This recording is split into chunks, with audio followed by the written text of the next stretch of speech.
I think fish and chips is a total summer thing. I've got some fry oil on a medium-high heat, about 375 degrees. I've got some YUKON Gold potatoes. Cut these down into about 3 planks. I like a nice chunky fry. I'm gonna put them in the oil carefully. I was not careful. We're cooking out all the water.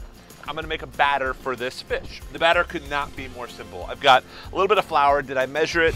Hell no, you guys know me. A little bit of baking soda. Am I measuring? No. Salt. I've got turmeric. I like turmeric. It gives it a really nice kind of yellowy color. And then I got some beer. And the bubbles in the beer are gonna kind of help lift up. That's what we're looking for. Spaghetti string. I'm gonna make the quickest tartar in the world. Mayo. I'm gonna add lemon, a little bit of dill, 2 pinches of capers. So nice and chopped up into the mayo. The salt. Give that a quick mix. Let's check these guys out. If you can cut easily through it, no problem at all. So we're gonna turn up the heat for the next part. So I've got my halibut. I just kind of dredge it through, pick it up, let a lot of the batter fall off, right in. Then I take my fingers, because I like all those little bits. Oh, what?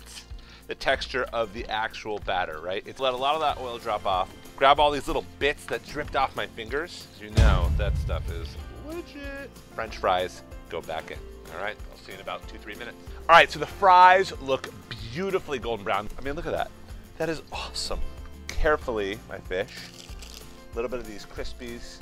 Take a little bit of the vinegar, kind of just dab. A little bit of lemon.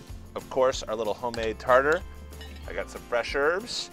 That's my version of halibut fish and chips. A little bit like Seattle style, man. That's good. Crispy, light, amazing. It does not get more summer than this. For more recipes, head to my website, joelgamoran.com.